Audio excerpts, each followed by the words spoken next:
ఇండియాలో అతిపెద్ద reality TV show 'big బాస్'కి ఎంత ఆదరణ ఉందో ప్రత్యేకంగా చెప్పాల్సిన పని లేదు.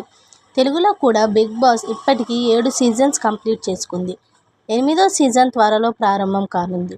ఈ సీజన్కి కూడా కింగ్ నాగార్జుననే హోస్ట్గా ఉండబోతున్నట్లు తెలుస్తోంది. అతని డేట్స్ అడ్జస్ట్ చేయలేకపోతే వేరే ఆప్షన్కి వెళ్తారు. మ్యాక్సిమమ్ నాగార్జున అయితే ఖాయమనే టాక్ వినిపిస్తోంది. ఇదిలా ఉంటే ఈ సీజన్ కోసం ఎప్పటిలాగే టీవీ, సినిమా సెలబ్రిటీలతో పాటు సోషల్ మీడియా ఇన్ఫ్లుయెన్సర్స్ని, మీడియాలో ఎక్కువ హైలైట్ అయిన వారిని ఎంపిక చేయబోతున్నారు. ఇప్పటి వరకు జరిగిన 7 సీజన్స్లో గత ఏడాది 'బిగ్ బాస్' షోకి ఎక్కువ ఆదరణ లభించింది. అలాగే మొదటిసారి కామన్ మ్యాన్గా హౌస్లోకి వెళ్లిన పల్లవి ప్రశాంత్ విన్నర్ అయ్యారు. దీని ద్వారా హౌస్లోకి వెళ్లిన తర్వాత ప్రేక్షకులని మెప్పిస్తే ఎవరైనా విన్నర్ అవ్వొచ్చని నమ్మకం చాలా మందికి వచ్చింది. ఇదిలా ఉంటే ఈసారి 'బిగ్ బాస్' సీజన్లో పార్టిసిపేట్ చేయబోయే కంటెస్టెంట్స్లో కొంతమంది పేర్లు ప్రముఖంగా వినిపిస్తున్నాయి. సెలబ్రిటీ ఆస్ట్రాలజర్గా పాపులర్ అయిన వేణుస్వామి ఈ హౌస్లోకి వెళ్లే అవకాశం ఉందట.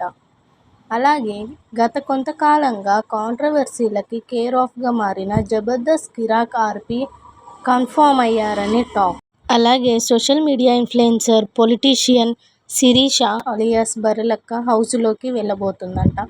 యూట్యూబ్ యాక్టర్ సోనియా సింగ్, అలాగే హీరోయిన్గా రాణిస్తున్న కుషితా కల్లాపూర్, సోషల్ మీడియాలో పాపులర్ అయిన స్ట్రీట్ ఫుడ్ కుమారి ఆంటీ కంటెస్టెంట్లుగా ఉంటారని ప్రచారం నడుస్తోంది. సీరియల్ స్టార్స్లో కూడా కొంతమందిని ఎంపిక చేయబోతున్నారట. దాంతో పాటుగా మోడలింగ్, ఫ్యాషన్ రంగాలకు చెందిన వారు కూడా కంటెస్టెంట్ లిస్టులో చేరబోతున్నట్లు సమాచారం. అఫీషియల్గా 'బిగ్ బాస్' సీజన్ ఎప్పుడు స్టార్ట్ అవుతుందనేది అనౌన్స్ చేస్తే కంటెస్టెంట్ల గురించి ఒక స్పష్టత వచ్చే అవకాశం ఉంటుందని భావిస్తున్నారు.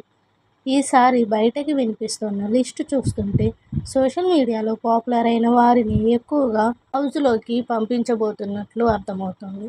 అదే జరిగితే షో ఇంట్రెస్టింగ్గా మారే అవకాశాలు ఉన్నాయని విశ్లేషకులు సైతం అంచనా వేస్తున్నారు.